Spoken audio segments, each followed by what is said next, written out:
ಶ್ರೀ ಗುರುಭ್ಯೋ ನಮಃ. ಮಧ್ವ ವಿಜಯದ 34ನೇ ಭಾಗ ಇವತ್ತು ನಾವು ನೋಡಬೇಕಾದದ್ದು. 33ನೇ ಭಾಗ ಈ ಹಿಂದೆ ಕಂಡಾಗ ಆಚಾರ್ಯರು ದಕ್ಷಿಣ ಭಾರತದಲ್ಲಿ ಕೇರಳ, ತಮಿಳುನಾಡು ಈ ಭೂಭಾಗಗಳ ಯಾತ್ರಾ ಮುಗಿಸ್ಕೊಂಡು ಉಡುಪಿಗೆ ಮರಳಿ ಬಂದದ್ದನ್ನು ನೋಡಿದೆವು. ಅಲ್ಲಿಗೆ 6ನೇ ಸರ್ಗದ 23ನೇ ಶ್ಲೋಕ ಕೊನೆಗೊಂಡಿತ್ತು. ಈಗ ಅದೇ ಸರ್ಗದ 24ನೇ ಶ್ಲೋಕದ ಜೊತೆಗೆ ಈ ಕಥಾ ಪ್ರಾರಂಭ ಆಗಬೇಕು. ಈಗಾಗಲೇ ನಿನ್ನೆ ಹೇಳಿದಂತೆ ಆಚಾರ್ಯರು ಇಲ್ಲಿಯವರೆಗೆ ಈ ಕಥಾ ಮುಕ್ತಾಯ ಆಗುವವರೆಗೆ ಯಾವುದೇ ಗ್ರಂಥವನ್ನು ರಚನೆ ಮಾಡಿಲ್ಲ. ಇನ್ನು ಮುಂದೆ ಅವರು ಗ್ರಂಥಗಳನ್ನು ರಚನೆ ಮಾಡಬೇಕು.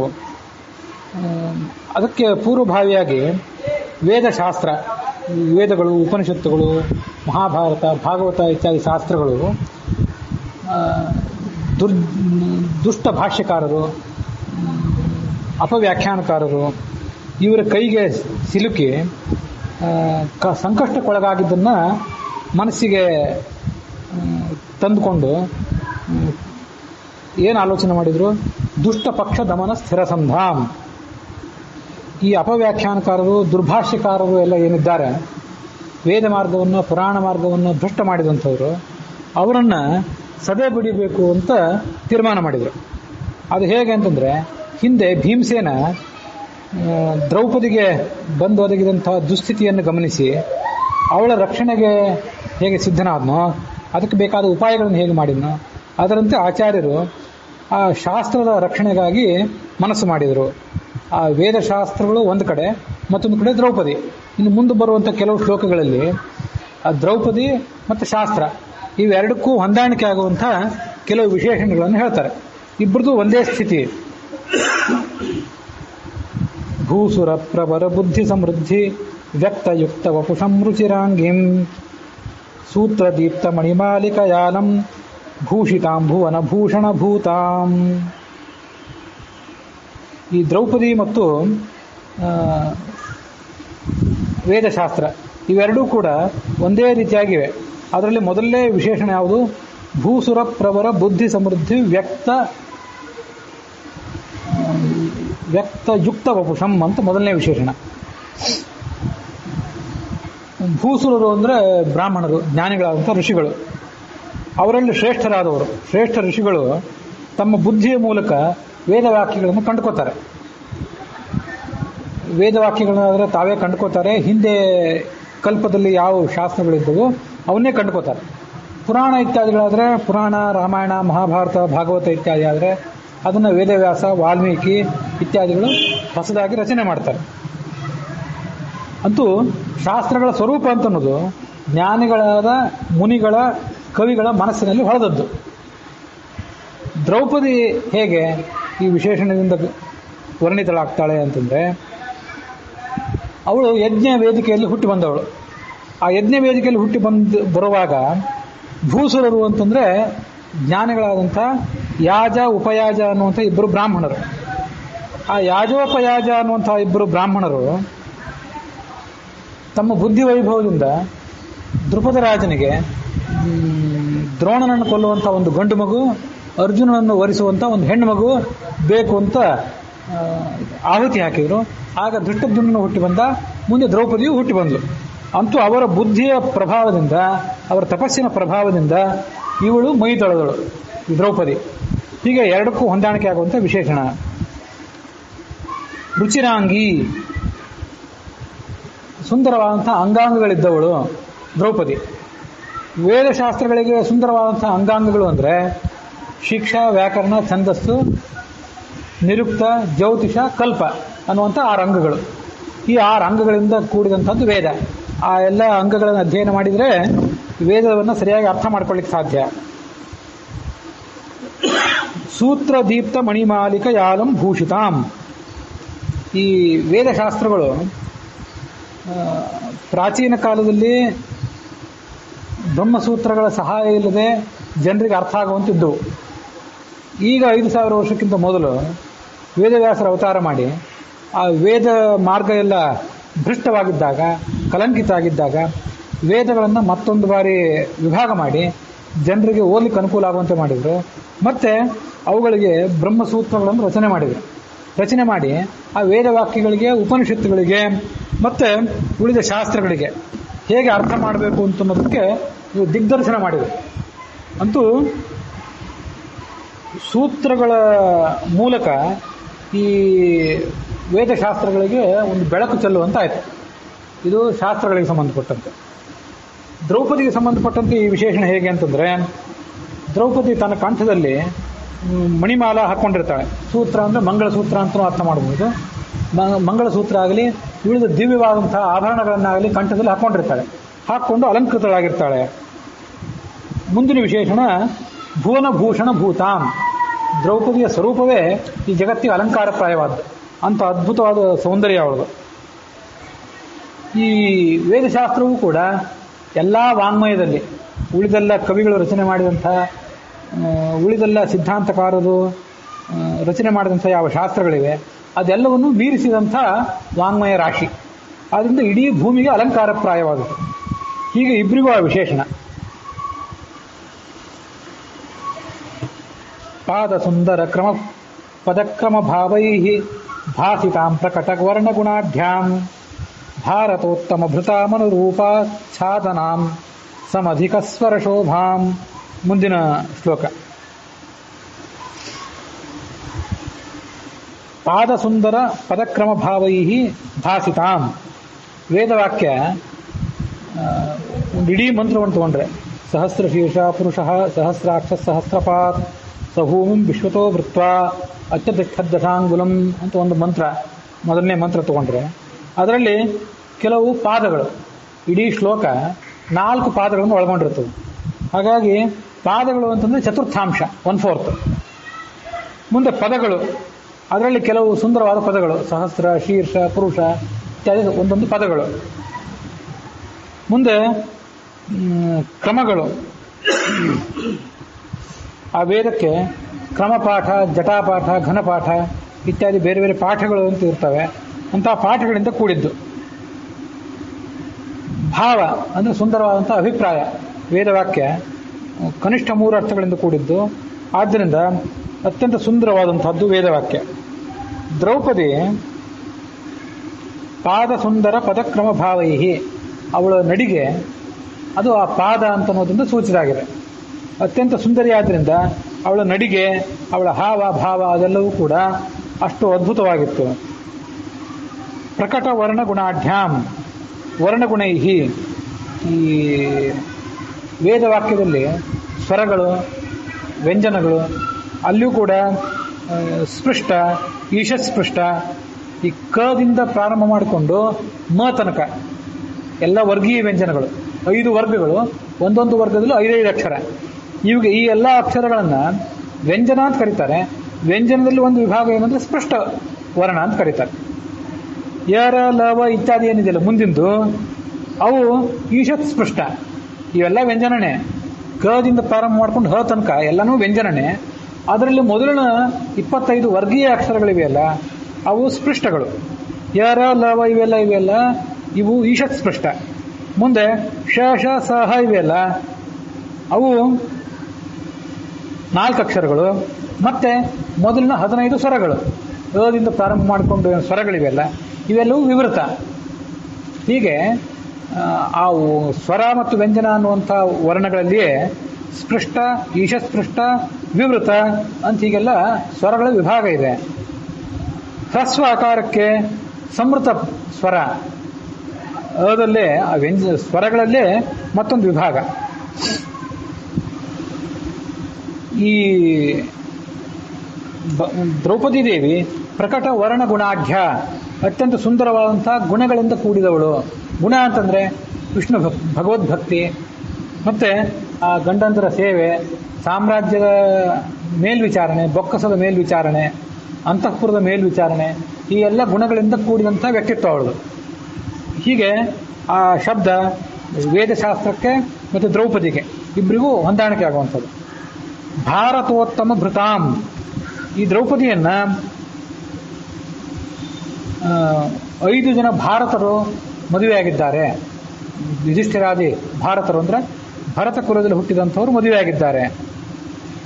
ಈ ದ್ರೌಪದಿಗೆ ಈ ವಿಶೇಷಣ ಆಯಿತು. ಶಾಸ್ತ್ರಕ್ಕೆ ಭಾರತೋತ್ತಮ ಭೃತ ಅಂದರೆ ಹೇಗೆ ಅಂದರೆ ಆ ಶಾಸ್ತ್ರದಲ್ಲಿ ಭಾರತ ಅನ್ನುವಂಥ ಶಾಸ್ತ್ರನ ಒಳಗೊಂಡಿದೆ. 4 ವೇದಗಳು, ಇತಿಹಾಸ, ಪುರಾಣ, ಪಂಚರಾತ್ರ ಇವೆಲ್ಲನೂ ಇರೋದ್ರಿಂದ ಅದರಲ್ಲಿ ಒಳಗೆ ಭಾರತ ಅಂತ ಕೂಡ ಕೂಡಿಕೊಂಡಿದೆ. ಇದು ಭಾರತೋತ್ತಮ ಭೃತಾಂ ಅನುರೂಪಾಚ್ಛಾದನಾಂ. ಆಚ್ಛಾದನ ಅಂತಂದ್ರೆ ಹೊದಿಕೆ ಅಂತ ಅರ್ಥ. ದ್ರೌಪದಿ ತನಗೆ ಯೋಗ್ಯವಾದಂಥ ಹೊದಿಕೆಯನ್ನು ಹೊತ್ಕೊಂಡಿದ್ದಾಳೆ. ಉತ್ತರೀಯ ಸೀರೆ ಇತ್ಯಾದಿಗಳನ್ನು ಉಟ್ಕೊಂಡದ್ದಲ್ಲದೆ ತನ್ನ ಶರೀರದ ಮೇಲ್ಭಾಗದಲ್ಲಿ ಆ ಉತ್ತರೀಯ ಇತ್ಯಾದಿಗಳನ್ನು ಹೊತ್ಕೊಂಡು ರಾಜ ಪೋಷಾಕನ್ನು ಧಾರಣೆ ಮಾಡಿಕೊಂಡಿದ್ದಾಳೆ. ವೇದಕ್ಕೆ ಅನುರೂಪಾಚ್ಛಾದನ ಅಂದ್ರೆ ಹೇಗೆ? ವೇದ ಅನರ್ಹರಾದವರು, ಅಸಂಸ್ಕೃತರಾದವರು ಮತ್ತು ದುಷ್ಟ ಬುದ್ಧಿ ಇದ್ದವರ ಕೈಗೆ ಬೀಳದಂತೆ ಅದನ್ನು ಕಾಪಾಡಬೇಕು. ಆ ಆಚ್ಛಾದನ, ಅದೇ ಒಂದು ಆಚ್ಛಾದನ, ಅದಕ್ಕೊಂದು ಮೇಲ್ ಹೊದಿಕೆ. ಅಂಥ ಆಚ್ಛಾದನದಿಂದ ಕೂಡಿದ್ದು. ಸಮಧಿಕ ಸ್ವರ ಶೋಭಾಂ. ದ್ರೌಪದಿಯ ಕಂಠ ಅತ್ಯಂತ ಮಧುರವಾದದ್ದು, ಅವಳ ಸ್ವರದ ಉಚ್ಚಾರ. ಹೀಗೆ ಇಂಪಾದಂಥ ಕಂಠದಿಂದ ಕೂಡಿದವಳು ದ್ರೌಪದಿ.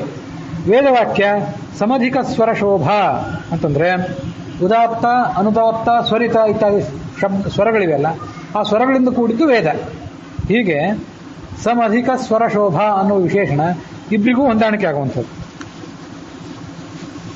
ರಾಜಸೂಯ ಮುಖ ಸನ್ಮಖ ವೃತ್ತಾಂ ವಾಸುದೇವ ಗುಣನಿಷ್ಠಿತ ಭಾವಾಂ ಸರ್ವಧರ್ಮ ಪರಿಶಿಕ್ಷಣ ದಕ್ಷಾಂ ವಂದಿತಾಂ ಜನತಯಾ ಜನನೀವತ್. ರಾಜಸೂಯ ಮುಖ ಸನ್ಮಖ ವೃತ್ತಾಂ, ಇದು ಮೊದಲನೇ ವಿಶೇಷಣ. ದ್ರೌಪದಿ ಈ ಪಾಂಡವರ ಜೊತೆಗೆ ರಾಜಸೂಯ ಇತ್ಯಾದಿ ದೊಡ್ಡ ದೊಡ್ಡ ಯಾಗಗಳ ಸಂದರ್ಭದಲ್ಲಿ ಅವರ ಅರ್ಧಾಂಗಿನಿಯಾಗಿ, ಅವಳ ಪತ್ನಿಯಾಗಿ ಅಲ್ಲಿ ಸೇವಾ ಮಾಡಿದವಳು. ರಾಜಸೂಯ ಮುಖ ಅಂತಂದ್ರೆ ರಾಜಸೂಯವೇ ಮೊದಲಾದ ಸನ್ಮಖಗಳು ಅಂದರೆ ಶ್ರೇಷ್ಠ ಯಜ್ಞಗಳು. ಆ ಯಜ್ಞಗಳಲ್ಲಿ ಇವಳು ಭಾಗಿದಾರಳು. ಇದು ವೇದಕ್ಕೆ ಹೇಗೆ ಅನ್ವಯಿಸುವಂಥದ್ದು ಅಂತಂದ್ರೆ ಆ ವೇದವಾಕ್ಯದಲ್ಲಿ ಬರುವಂಥ ಬೇರೆ ಬೇರೆ ಋಗ್ವೇದ, ಯಜುರ್ವೇದ, ಸಾಮವೇದ, ಅಥರ್ವವೇದ ಇತ್ಯಾದಿ ಇವೆಲ್ಲವೂ ಕೂಡ ರಾಜಸೂಯ, ಅಶ್ವಮೇಧ ಇತ್ಯಾದಿ ಯಜ್ಞಗಳಿಗೆ ಸಂಬಂಧಪಟ್ಟಂತೆ ದಿನನಿತ್ಯದ ಅಗ್ನಿಹೋತ್ರ, ಉಪಾಸನ ಇತ್ಯಾದಿ ಹೋಮ, ಸಣ್ಣ ಸಣ್ಣ ಯಜ್ಞ, ದೊಡ್ಡ ದೊಡ್ಡ ಯಜ್ಞ, ಇವೆಲ್ಲ ಯಜ್ಞಗಳಿಗೆ ಸಂಬಂಧಪಟ್ಟಂತೆ ಆ ವೇದವಾಕ್ಯಗಳ ನೆರವು ಬೇಕೇ ಬೇಕು. ವೇದವಾಕ್ಯಗಳ ನೆರವಿಲ್ಲದೇನೆ ಏನೂ ಮಾಡಲಿಕ್ಕಿಲ್ಲ. ಸಂಧ್ಯಾವಂದನೆ, ದೇವರ ಪೂಜಾ, ವೈಶ್ವದೇವ, ಉಪಾಸನ, ಅಗ್ನಿಹೋತ್ರ, ರಾಜಸೂಯಾಗ ಹೀಗೆ ಸಣ್ಣದರಿಂದ ಹಿಡಿದು ದೊಡ್ಡದರ ತನಕ ಎಲ್ಲ ಧಾರ್ಮಿಕ ಕ್ರಿಯೆಗೂ ಕೂಡ ವೇದವಾಕ್ಯಗಳ ನೆರವು ಬೇಕು. ಅದನ್ನು ಹೇಳ್ತಾರೆ. ವಾಸುದೇವ ಗುಣನಿಷ್ಠಿತ ಭಾವಾಂ. ದ್ರೌಪದಿ ಭಗವಂತನಾದಂಥ ವಾಸುದೇವನಲ್ಲಿ ತನ್ನ ಮನಸ್ಸನ್ನು ದೃಢವಾಗಿ ನಿಲ್ಲಿಸಿದವಳು. ವೇದವಾಕ್ಯ ಭಗವಂತನಾದಂಥ ವಾಸುದೇವನ ಮಹತ್ವವನ್ನೇ ಯಾವಾಗಲೂ ಕೊಂಡಾಡುವಂಥದ್ದು. ಯಾಕೆಂದರೆ ವೇದವಾಕ್ಯದ ಉದ್ದೇಶ ಏನು? ಅದುಃಖಮಿತರತ್ ಸರ್ವಂ ಜೀವಾ ಏವತು ದುಃಖಿನಃ ತೇಷಾಂ ದುಃಖ ಪ್ರಹಾಣಾಯ ಶ್ರುತಿರೇಷ ಪ್ರವರ್ತತೆ. ಈ ಸಂಸಾರ ದುಃಖಮಯವಾದ ಸಂಸಾರದಿಂದ ಜೀವನನ್ನು ಮುಕ್ತನನ್ನಾಗಿ ಮಾಡಿ ಅವನಿಗೆ ಸದ್ಗತಿ ಕೊಡಬೇಕು. ಅದು ಈ ವೇದಶಾಸ್ತ್ರಗಳ ಉದ್ದೇಶ. ಆದ್ದರಿಂದ ವಾಸುದೇವ, ಸಂಕರ್ಷಣ, ಪ್ರದ್ಯುಮ್ನ, ಅನಿರುದ್ಧ ಅನ್ನುವಂಥ 4 ರೂಪಗಳಲ್ಲಿ ಪ್ರದ್ಯುಮ್ನ ರೂಪ ಸೃಷ್ಟಿ ಮಾಡಿದ್ದು, ಅನಿರುದ್ಧ ರೂಪ ಪಾಲನೆ ಮಾಡುವಂಥದ್ದು, ಸಂಕರ್ಷಣ ರೂಪ ಪ್ರಳಯ ಮಾಡುವಂಥದ್ದು, ವಾಸುದೇವ ರೂಪ ಮೋಕ್ಷದಾಯಕವಾದ ರೂಪ. ಇದು ತನ್ನನ್ನು ಅಧ್ಯಯನ ಮಾಡುವಂಥ ಜಿಜ್ಞಾಸುಗಳಿಗೆ ಆ ಭಗವಂತನಾದಂಥ ವಾಸುದೇವನ ಪಾದದ ದರ್ಶನವನ್ನು ಮಾಡಿಸುವಂಥದ್ದು ವೇದ. ಹೀಗೆ ಇಬ್ಬರಿಗೂ ಹೊಂದಾಣಿಕೆ ಆ ವಿಶೇಷಣ. ಸರ್ವಧರ್ಮ ಪರಿಶಿಕ್ಷಣ ದಕ್ಷ. ಈ ವೇದದಲ್ಲಿ ಎಲ್ಲ ರೀತಿಯಾದಂಥ ಧರ್ಮಗಳ ಶಿಕ್ಷಣ ಇದೆ.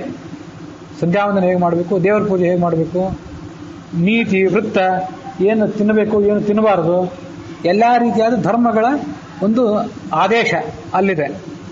ಪ್ರಾತರುತ್ಥಾಯ ಸಂಧ್ಯಾಮುಪಾಸೀತ, ಸಂಧ್ಯಾವಂದನೆ ಮಾಡಬೇಕು. ನಮೇತ ದೇವಾನ್, ದೇವತೆಗಳಿಗೆ ನಮಸ್ಕಾರ ಮಾಡಬೇಕು. ಜುಹುಯಾದ್ ಅಗ್ನಿಂ, ಅಗ್ನಿಯಲ್ಲಿ ಹೋಮ ಮಾಡಬೇಕು. ವೇದಾನ ಆವರ್ತಯೀತ, ನಿತ್ಯ ವೇದಾಧ್ಯಯನ ಮಾಡಬೇಕು. ನಾಣ್ಯತ್ ಕಿಂಚಿದಾಚರೇತ್ ನ ಭೃಶಂ ವದೇತ್. ಇದಕ್ಕೆ ಈ ವೇದಾಧ್ಯಯನ, ಸೋಚಿತವಾದ ಕರ್ಮಗಳು, ಇದಕ್ಕೆ ಹೊರತಾದಂಥ ಬೇರೆ ಯಾವ ಕರ್ಮವನ್ನು ಕೂಡ ಮಾಡಿ ಸಮಯ ಹಾಳು ಮಾಡಬಾರದು. ಇದು ವೇದ ನಮಗೆ ಕೊಡುವಂಥ ಆದೇಶ. ಅದೇ ಸರ್ವಧರ್ಮ ಪರಿಶಿಕ್ಷಣ ದಕ್ಷವಾದದ್ದು. ಎಲ್ಲರಿಗೂ ಬೇಕಾದಂತಹ ಧರ್ಮವನ್ನು ಉಪದೇಶ ಮಾಡುವುದರಲ್ಲಿ ಅತ್ಯಂತ ನಿಷ್ಣಾತವಾದದ್ದು ವೇದ. ದ್ರೌಪದಿಯೂ ಕೂಡ ಹಾಗೆ ಆಗಿದ್ಲು. ಯಾಕೆ ಅಂತಂದ್ರೆ ಮಹಾಭಾರತದಲ್ಲಿ ತಾತ್ಪರ್ಯ ನಿರ್ಣಯದಲ್ಲಿ ಎರಡೂ ಕಡೆ ಅದರ ವರ್ಣನ ಇದೆ. ಪಾಂಡವರು ಈ ಇಂದ್ರಪ್ರಸ್ಥದಲ್ಲಿ ರಾಜ್ಯ ಮಾಡ್ಕೊಂಡು ಇದ್ರಲ್ಲ, ಆಗ ಧರ್ಮರಾಜ ಏನ್ ಮಾಡ್ತಿದ್ದ, ಭೀಮ ಏನ್ ಮಾಡ್ತಿದ್ದ, ನಕುಲ ಸಹದೇವ ಅರ್ಜುನರು ಯಾವ್ಯಾವ ಜವಾಬ್ದಾರಿ ಸ್ವೀಕಾರ ಮಾಡಿದ್ರು ಅನ್ನೋದ್ರ ವರ್ಣನ ತಾತ್ಪರ್ಯ ನಿರ್ಣಯದಲ್ಲಿದೆ. ಹಾಗೆ ದ್ರೌಪದಿ ಏನ್ ಮಾಡ್ತಿದ್ರು ಅಂತಂದ್ರೆ, ಅಂತಃಪುರದಲ್ಲಿರುವಂತಹ ಎಲ್ಲಾ ಸ್ತ್ರೀಯರು, ಆಳು ಕಾಳುಗಳು ಅವ್ರ ಕಡೆಯಿಂದ ಕೆಲಸ ತಗೊಳ್ಳೋದು, ಏನು ಮಾಡಬೇಕು ಅಂತ ಅವ್ರಿಗೆ ಹೇಳೋದು, ಅವರ ಪ್ರತಿಯೊಬ್ಬರ ನಡೆ ನುಡಿಯನ್ನು ಪರೀಕ್ಷೆ ಮಾಡೋದು, ಇದನ್ನ ಜವಾಬ್ದಾರಿಯನ್ನಾಗಿ ಆಕೆ ಸ್ವೀಕಾರ ಮಾಡಿದ್ಲು. ಇದು ದ್ರೌಪದಿಗೆ ಹೊಂದಾಣಿಕೆ ಆಗುವಂಥ ವಿಶೇಷಣ. ವಂದಿತಾಂ ಜನತೆಯ ಜನನೀವತ್. ದ್ರೌಪದಿ ವ್ಯಕ್ತಿತ್ವಕ್ಕೆ ಮನಸೋತು ಜನ ಎಲ್ಲ ಅವಳನ್ನ ತಾಯಿಯಂತೆ ಪೂಜಿಸ್ತಿದ್ರು. ಇದು ಅವಳಿಗೆ ಹೊಂದಾಣಿಕೆ ಆಗುವಂಥದ್ದು. ಮತ್ತು ವೇದವೂ ಕೂಡ ನಮಗೆ ತಾಯಿಯಂತೆ ಪ್ರತಿಯೊಬ್ಬರಿಗೂ ಕೂಡ, ಈ ದೇಶದ ಪ್ರತಿಯೊಂದು ಜನರಿಗೂ ಕೂಡ ತಾಯಿಯಂತೆ ಗೌರವಕ್ಕೆ ಪಾತ್ರ ಆಗಿದೆ.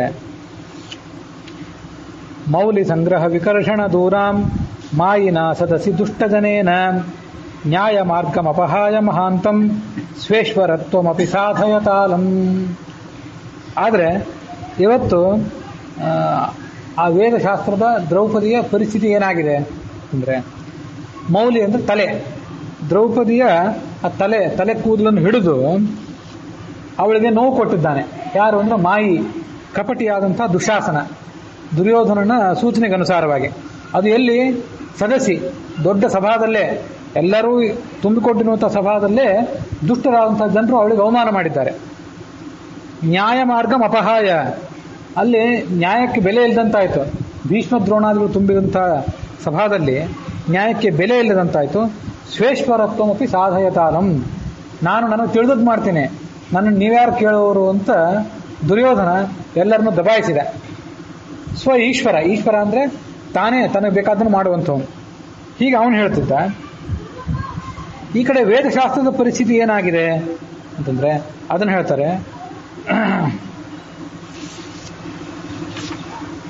ಮೌಲಿ ಅಂತಂದ್ರೆ ವೇದದ ತಲೆ ಅಂದ್ರೆ ಉಪನಿಷತ್ತು. ವಸ್ತುತಃ ವೇದದಲ್ಲಿ ತಲೆ, ಕಾಲು ಇತ್ಯಾದಿ ಏನಿಲ್ಲ. ಕೆಲವರು ಆ ಥರ ವ್ಯಾಖ್ಯಾನ ಮಾಡಿದ್ದು ಅಲ್ಲಲ್ಲಿ ಕಂಡು ಬರ್ತದೆ. ಈ ಋಗ್ ಯಜು ಸಾಮ ಅಥರ್ವ ಅಂತ 4 ವೇದಗಳೇನಿವೆ, ಇವೆಲ್ಲ ಯಜ್ಞಗಳ ಕುರಿತಾದಂಥ ಮಂತ್ರಗಳನ್ನು ಮತ್ತು ಯಜ್ಞಕ್ಕೆ ಬೇಕಾದ ದೇವತೆಗಳನ್ನು ಕ್ರಿಯಾ ಹೇಗೆ ಮಾಡಬೇಕು ಅಂತ ಅನ್ನೋದನ್ನು ಹೇಳ್ತವೆ. ಅಲ್ಲಿ ಪರಮಾತ್ಮನ ತತ್ವಜ್ಞಾನವನ್ನು ಕುರಿತಾದಂಥ ಅಂಶ ಹೆಚ್ಚಿಲ್ಲ. ಆದರೆ ಆ ವೇದಗಳನ್ನು ಬಿಟ್ಟು ಮುಂದೆ ಆರಣ್ಯಕ, ಬ್ರಾಹ್ಮಣ, ಉಪನಿಷತ್ತುಗಳು ಅಂತ ಏನಿವೆಯಲ್ಲ, ಅಲ್ಲಿ ಕ್ರಮವಾಗಿ ತತ್ವಜ್ಞಾನ ಹೆಚ್ಚು ಇದೆ ಅಂತ ಕೆಲವರು ವಿಭಾಗನೆ ಮಾಡ್ತಾರೆ. ಇಲ್ಲಿ ಸಾಂಸಾರಿಕ ಜೀವನದಲ್ಲಿದ್ದಾಗ ಈ ವೇದಗಳನ್ನು ಉಪಯೋಗ ಮಾಡಿಕೊಂಡು ಯಜ್ಞ ಇತ್ಯಾದಿಗಳನ್ನು ಮಾಡಬೇಕು. ಆ ಯಜ್ಞಕ್ಕೆ ಬೇಕಾದಂಥ ಅರ್ಥ, ಅದರ ತಾತ್ಪರ್ಯವನ್ನು ಹೇಳುವಂಥದ್ದು ಬ್ರಾಹ್ಮಣ. ಮುಂದೆ ಈ ಬ್ರಹ್ಮಚರ್ಯಾಶ್ರಮ ಮತ್ತು ಬ್ರಹ್ಮಚರ್ಯಾಶ್ರಮದಲ್ಲಿ ಅಧ್ಯಯನ ಮಾಡಿದ ವೇದಗಳನ್ನು ಉಪಯೋಗ ಮಾಡಿಕೊಂಡು ಗೃಹಸ್ಥಾಶ್ರಮದಲ್ಲಿ ಯಜ್ಞ ಇತ್ಯಾದಿಗಳನ್ನು ಮಾಡಬೇಕು. ಗೃಹಸ್ಥಾಶ್ರಮದಲ್ಲಿ ಒಂದು 50-60 ವರ್ಷ ಆಗ್ಲಿಕ್ಕೆ ಬಂದಾಗ, ಮಕ್ಕಳು ಜವಾಬ್ದಾರಿಗೆ ತಯಾರಾದಾಗ ಅವರ ಮೇಲೆ ಜವಾಬ್ದಾರಿಯನ್ನು ಹೊರಿಸಿ ಗಂಡ ಹೆಂಡತಿ ಇಬ್ಬರು ಕೂಡಿ, ಅಥವಾ ಕೆಲವು ಬಾರಿ ಗಂಡ ಮಾತ್ರ, ಆ ಗೃಹಸ್ಥಾಶ್ರಮದಿಂದ ಮುಂದೆ ವಾನಪ್ರಸ್ಥಾಶ್ರಮಕ್ಕೆ ಸಾಗಬೇಕು. ಆ ವಾನಪ್ರಸ್ಥಾಶ್ರಮ ಅಂದರೆ ಹೆಸರೇ ಹೇಳುವಂತೆ ಕಾಡಿನಲ್ಲಿರುವಂಥದ್ದು. ಅಲ್ಲಿದ್ದಾಗ ಆರಣ್ಯಕಗಳು ಅಂತ ಓದಬೇಕು. ಈ ವೇದದಲ್ಲಿ ಕೆಲವು ಭಾಗಗಳು ಆರಣ್ಯಕ, ತೈತ್ತರೀಯ ಆರಣ್ಯಕ ಇತ್ಯಾದಿ ಅದ ಹೆಸರುಗಳನ್ನು ಕೇಳ್ತೇವೆ ನಾವು. ಅಲ್ಲಿ ಅದನ್ನು ಓದಬೇಕು. ಮುಂದೆ ಆರಣ್ಯಕವನ್ನು ದಾಟಿ ಆದಮೇಲೆ, ವಾನಪ್ರಸ್ಥಾಶ್ರಮವನ್ನು ದಾಟಿ ಆದಮೇಲೆ ಸನ್ಯಾಸ ತಗೊಳ್ಳಿಕ್ಕೆ ಮನಸ್ಸು ಪಕ್ವಾದಾಗ, ಸನ್ಯಾಸ ಎಲ್ಲರೂ ಏನು ತಗೊಳ್ಳೋದಿಲ್ಲ, ಆದರೂ ಸನ್ಯಾಸ ತಗೊಳ್ಳುವಷ್ಟು ಮನಸ್ಸು ಪಕ್ವಾದಾಗ ಆಗ ಉಪನಿಷತ್ತುಗಳನ್ನು ಓದಬೇಕು. ಈಶಾವಾಸ್ಯ, ಕೇನ ಇತ್ಯಾದಿ 10 ಉಪನಿಷತ್ತುಗಳೇನಿವೆ, ಅದರಲ್ಲಿ ಈ ಸಕಲ ವೇದಗಳು, ಬ್ರಾಹ್ಮಣಗಳು, ಆರಣ್ಯಕಗಳು ಇವುಗಳ ಅದೊಂದು ಕೆನೆ ಪದರ ಇದ್ದಂಥದ್ದು. ಈ ಉಳಿದ ಶಾಸ್ತ್ರಗಳಲ್ಲಿ ಯಾವ ತತ್ವಜ್ಞಾನ ಇಲ್ಲ ಅದು ಅಲ್ಲಿದೆ. ಆದ್ರಿಂದ ಅವುಗಳನ್ನು ಕೊನೆ ಹಂತದಲ್ಲಿ ಓದಬೇಕು ಅಂತ ಕೆಲವರು ಅದನ್ನು ವಿಭಾಗ ಮಾಡೋರು ಇದ್ದಾರೆ. ಆದರೆ ವಸ್ತುತಃ ಎಲ್ಲ ವೇದಗಳು, ಯಜುಸ್ಸಾಮ ಅಥರ್ವ ಅನ್ನುವಂಥ 4 ವೇದಗಳು, ಬ್ರಾಹ್ಮಣಗಳು, ಆರಣ್ಯಕಗಳು, ಉಪನಿಷತ್ತುಗಳು ಪ್ರತಿಯೊಂದೂ ಕೂಡ ತತ್ವಜ್ಞಾನವನ್ನು ನೇರವಾಗಿ ಹೇಳುವಂಥವೇ. ಈ 4 ವೇದಗಳಿಗೂ, ವೇದದ ಎಲ್ಲ ಭಾಗಗಳಿಗೂ ಕೂಡ 3 ಅರ್ಥಗಳೇ. 3 ಅರ್ಥಗಳು, ಯಾವುದೋ ಒಂದು ಭಾಗಕ್ಕೆ ಉಳಿದಕ್ಕಿಲ್ಲ ಅಂತ ಹೀಗಲ್ಲ. ಸಕಲ ವೇದಗಳಿಗೂ 3 ಅರ್ಥ. ಆದ್ದರಿಂದ ಆ ಉಪನಿಷತ್ತುಗಳನ್ನೇ ವೇದದ ತಲೆ ಅಂತ ಕರೀತಾರೆ. ಆ ತಲೆ ಶ್ರೇಷ್ಠ, ಕಾಲು ಕನಿಷ್ಠವಾದದ್ದು, ಕೈಕಾಲುಗಳು ಮಧ್ಯಮ ಅಂತ ಕೆಲವರು ತಿಳ್ಕೊಂಡಿದ್ದಾರೆ. ಹಾಗೇನಲ್ಲ. ವಸ್ತುತಃ ಆ ವೇದ ವಾಕ್ಯದಲ್ಲಿ ಎಲ್ಲನೂ ಶ್ರೇಷ್ಠನೇ. ಆದರೂ ಜನರ ದೃಷ್ಟಿಯಲ್ಲಿ ಮೌಲ್ಯ ಅಂದರೆ ವೇದದ ತಲೆ ಅನ್ಸ್ಕೊಂಡಿರುವಂಥ ಉಪನಿಷತ್ತು. ಆ ಉಪನಿಷತ್ತುಗಳಿಗೆ ದುಷ್ಟಾರ್ಥ ಮಾಡಿದ್ದಾರೆ, ತಪ್ಪು ಅರ್ಥ ಮಾಡಿದ್ದಾರೆ ಅನೇಕ ಜನ. ಉಪನಿಷತ್ತುಗಳಿಗೆ ಮಾತ್ರ ಅಲ್ಲ, ಉಳಿದಕ್ಕೂ ಮಾಡಿದ್ದಾರೆ. ಆದರೂ ಉಪನಿಷತ್ತುಗಳಿಗೆ ಮಾಡಿದ್ದು ಹೆಚ್ಚು. ಈ ಆಚಾರ್ಯರು ಬರೋದಕ್ಕಿಂತ ಮೊದಲು ಇದೊಂದು ವಿಷಯ ನಮಗೆ ಗೊತ್ತಿರಬೇಕು. ಬ್ರಹ್ಮಸೂತ್ರಗಳನ್ನು ವೇದವ್ಯಾಸರು ರಚನೆ ಮಾಡಿದ್ರಲ್ಲ, ಆ ಬ್ರಹ್ಮಸೂತ್ರಗಳಿಗೆ ಆಚಾರ್ಯರು ಬರೋದಕ್ಕಿಂತ ಮೊದಲು ಅನೇಕ ಜನ ಭಾಷ್ಯ ಬರೆದಿದ್ರು. 21 ಜನ ಭಾಷ್ಯ ಬರೆದ್ರು. ಅವರೆಲ್ಲ ಆ ಬ್ರಹ್ಮಸೂತ್ರಗಳಿಗೆ ಆಧಾರಭೂತವಾದ ವೇದವಾಕ್ಯಗಳು ಯಾವುವು ಅಂತಂದ್ರೆ 10 ಉಪನಿಷತ್ತುಗಳು ಮಾತ್ರ. 10 ಉಪನಿಷತ್ತುಗಳಲ್ಲಿ ಎಲ್ಲಾದ್ರೂ ಏನಾದರೂ ಸಂಶಯ ಬಂದರೆ ಆ ಸಂಶಯಗಳನ್ನು ಹೇಗೆ ಬಗೆಹರಿಸಬೇಕು ಅನ್ನೋದಕ್ಕೆ ಆ ಬ್ರಹ್ಮಸೂತ್ರಗಳು ಒಂದು ರೀತಿಯ ಫಾರ್ಮುಲಾ ಇದ್ದಂತೆ, ಮಾರ್ಗದರ್ಶನ ಮಾಡುವಂಥ ಮಾರ್ಗದರ್ಶಿ ಸೂತ್ರಗಳಿದ್ದಂತೆ. ಅಂತೂ ಹಿಂದಿನ ವ್ಯಾಖ್ಯಾನಕಾರರೆಲ್ಲರೂ ಕೂಡ ಆ ಬ್ರಹ್ಮಸೂತ್ರಗಳಿಗೆ ಭಾಷ್ಯ ಬರೆಯುವಾಗ ಇಂಥ ವೇದವಾಕ್ಯ, ಇಲ್ಲಿ ಹೀಗೆ ಸಂಶಯ ಬಂತು, ಇದಕ್ಕೆ ಅರ್ಥವನ್ನು ಹೇಳಲಿಕ್ಕಾಗಿ ಬ್ರಹ್ಮಸೂತ್ರ ಹೊರಟಿದೆ. ಅಂತೂ 10 ಉಪನಿಷತ್ತುಗಳ ಗಡಿಯನ್ನು ಹೆಚ್ಚಾಗಿ ಯಾರೂ ದಾಟಿಲ್ಲ. ಅಂತೂ ಬ್ರಹ್ಮಸೂತ್ರಗಳನ್ನು ಉಪನಿಷತ್ತುಗಳ ಅಧ್ಯಯನಕ್ಕೆ ಅವರು ಸೀಮಿತಗೊಳಿಸಿದರು. ಆಚಾರ್ಯರು ಹೇಳಿದರು, ಬ್ರಹ್ಮಸೂತ್ರಗಳ ಕೆಲಸ ಅದಷ್ಟೇ ಅಲ್ಲ, ಸಕಲ ಶಾಸ್ತ್ರಗಳಲ್ಲೇ ಎಲ್ಲ ಋಗಾದಿ 4 ವೇದಗಳು, ಬ್ರಾಹ್ಮಣ, ಆರಣ್ಯಕ, ಉಪನಿಷತ್ತು ಎಲ್ಲ ಕಡೆನೂ ಕೂಡ ಏನಾದರೂ ಸಂಶಯ ಬಂದರೆ, ಪುರಾಣಗಳಲ್ಲಿ ಏನಾದರೂ ಸಂಶಯ ಬಂದರೆ, ಇತಿಹಾಸ, ಪಂಚರಾತ್ರ ಇತ್ಯಾದಿ ಕಡೆಗಳಲ್ಲಿ ಏನಾದರೂ ಸಂಶಯ ಬಂದರೆ, ಆ ಸಕಲ ಶಾಸ್ತ್ರಗಳಲ್ಲೇ ಒಂದೇ ಮಾತ್ರ ಹೇಳಬೇಕಂದ್ರೆ ಸಂಪೂರ್ಣ ವಾಂಗ್ಮಯದಲ್ಲೇ ಏನಾದರೂ ಸಂಶಯ ಬಂದರೆ ಅದಕ್ಕೆ ಪರಿಹಾರಕವಾಗಿ ಈ ವೇದವ್ಯಾಸರು ಬ್ರಹ್ಮಸೂತ್ರಗಳನ್ನು ರಚನೆ ಮಾಡಿದರು.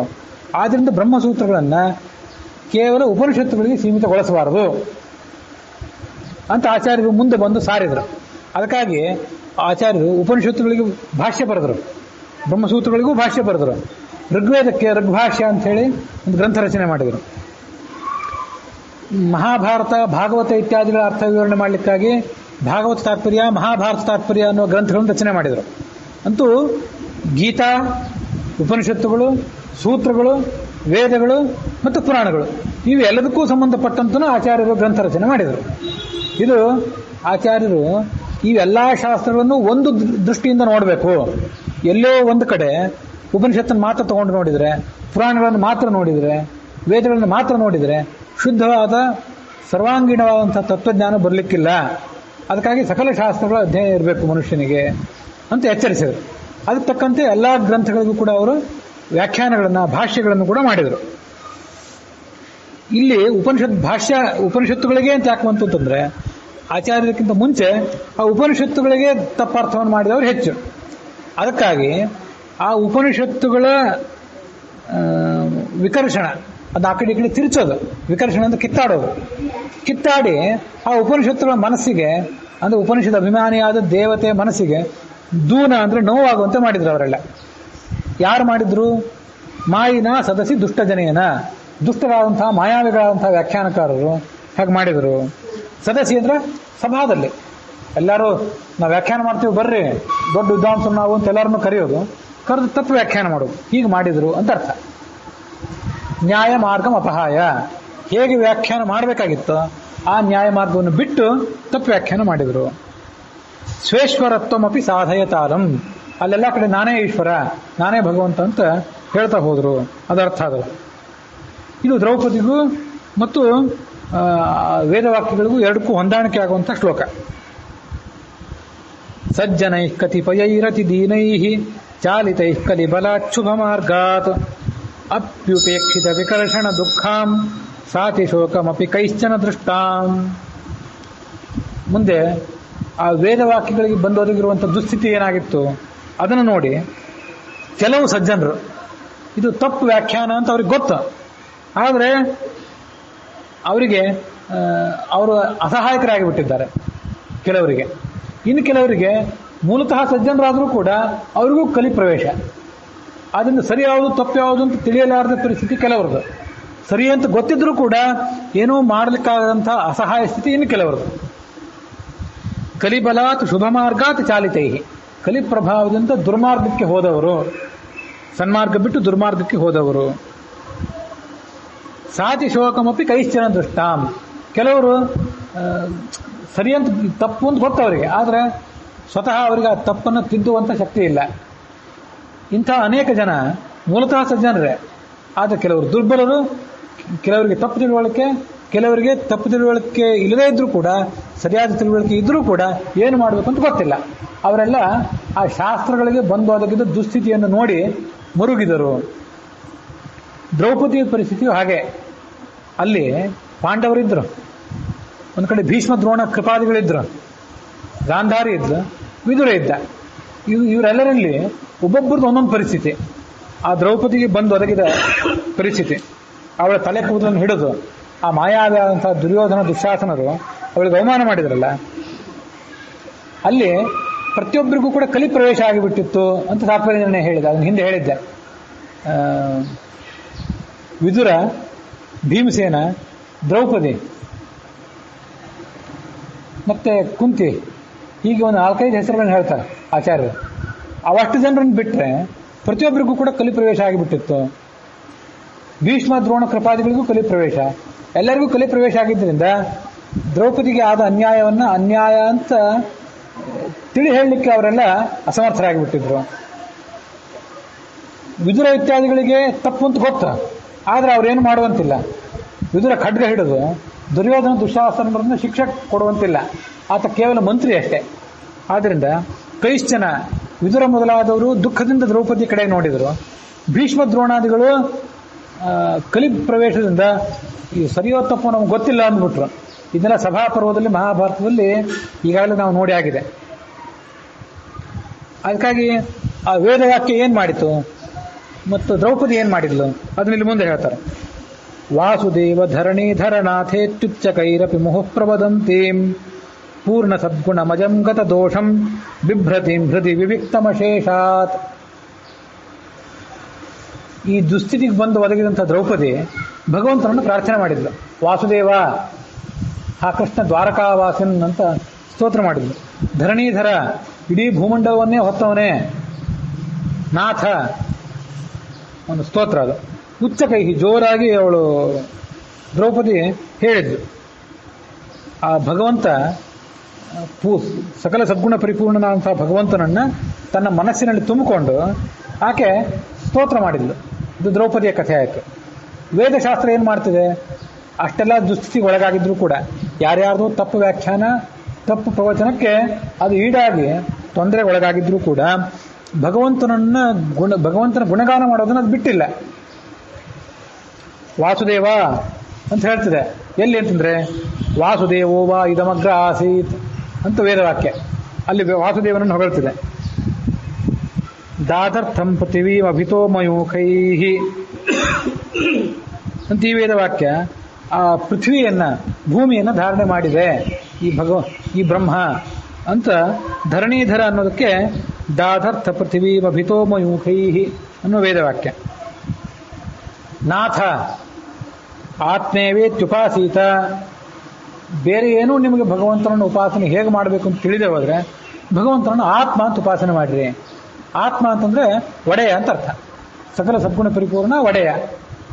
ಇದು ಆತ್ಮೇತ್ಯೇವ ಉಪಾಸೀತ ಅನ್ನುವಂಥ ಮಾತಿನಲ್ಲಿ ಆ ನಾಥ ಅನ್ನೋದರ ಧ್ವನಿ ಅಡಗಿದೆ. ನಾಥನೇ, ನೀನೇ ಒಡೆಯನೇ ಅನ್ನೋ ಧ್ವನಿ ಅಲ್ಲಿ ಒಡಗಿದೆ. ಹೀಗೆ ಸಕಲ ಸದ್ಗುಣ ಪರಿಪೂರ್ಣನಾದಂಥ ಈ ಜಗತ್ತೆಲ್ಲದಕ್ಕಿಂತಲೂ ಭಿನ್ನನಾದಂಥ ಪರಮಾತ್ಮನನ್ನು ಆ ವೇದವಾಕ್ಯ ತನ್ನೊಳಗೆ ಇಟ್ಟುಕೊಂಡು ಅವನನ್ನು ಸ್ತೋತ್ರ ಮಾಡ್ತಿದೆ. ದುಸ್ಥಿತಿ ಎಂಥದೇ ಬಂದಿದ್ರೂ ಕೂಡ ಅದು ಸ್ತೋತ್ರ ಮಾಡ್ತಿದೆ. ವಾರ್ಯತಾಂ ಬುಧ ಜನೈರ್ನನು ಹಾಹ ನೈಷ ಧರ್ಮ ಇತಿ ಚಾಭಿದದಾನಾಂ ಕೃಷ್ಣ ಪಾಲಿತ ತಮಾಮನ ವಜ್ಜಾಂ ಅಪ್ಯನನ್ಯ ಶರಣಾಂ ಶರಣೋತ್ಕಾಂ. ಅದು ವೇದವಾಕ್ಯ ಹೇಳ್ತದೆ. ಏನಂತ ಹೇಳ್ತದೆ?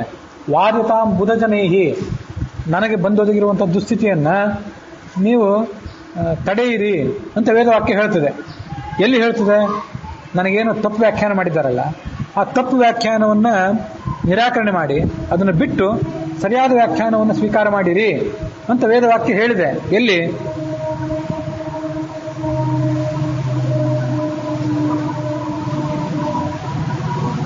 ಅಂಧನ್ ತಮ ಪ್ರವಿಶಂತಿ ಯೇ ಅವಿದ್ಯಾಮುಪಾಸತೆ ತಥೋ ಭೂಯ ಇವತೆ ತಮೋ ಯವು ವಿದ್ಯಾಯಾಂ ರತಾಃ. ಈಶಾವಾಸ್ಯ ಉಪನಿಷತ್ತಿನ ಮಾತಿದು. ಅಂಧನ್ ತಮ ಪ್ರವಿಶಂತಿ ಯೇ ಅವಿದ್ಯಾಮುಪಾಸತೆ, ಯಾರು ತಪ್ಪು ಜ್ಞಾನವನ್ನೇ ಸರಿ ಜ್ಞಾನ ಅಂತ ತಿಳ್ಕೊಂಡು ಅದರಲ್ಲೇ ಮುಂದುವರಿತಾರಲ್ಲ, ಅವರೆಲ್ಲಿ ಹೋಗ್ತಾರೆ? ಅಂಧನ್ ತಮಸ್ಸಿಗೆ ಹೋಗ್ತಾರೆ. ಇನ್ನು ಕೆಲವರಿದ್ದಾರೆ, ಅವರಿಗೆ ತಪ್ಪು ಜ್ಞಾನ ಅಂತ ಗೊತ್ತು, ಆದರೆ ಅದನ್ನು ಖಂಡನೆ ಮಾಡ್ಲಿಕ್ಕೆ ಹೋಗ್ತಿಲ್ಲ. ಸುಮ್ಮನೆ ನಮಗಿದು ಸರಿ ಅಂತ ಗೊತ್ತು, ನಾವು ಇದನ್ನೇ ನಂಬ್ಕೊಂಡು ಸುಮ್ಮನೆ ಇರ್ತೀವಿ, ತಪ್ಪು ಜ್ಞಾನ ತಿಳ್ಕೊಂಡು ಅವ್ರು ಏನಾದ್ರು ಮಾಡಲಿ ಅಂತ. ಹೀಗಿದ್ರೆ ಅವ್ರ ಪರಿಸ್ಥಿತಿ ಏನಾಗ್ತದಂದ್ರೆ ತಥೋ ಭೂಯ ಇವತ್ತೇ ತಮೋಹ ಯವು ವಿದ್ಯಾಯಾಂಗೃತಾಹ.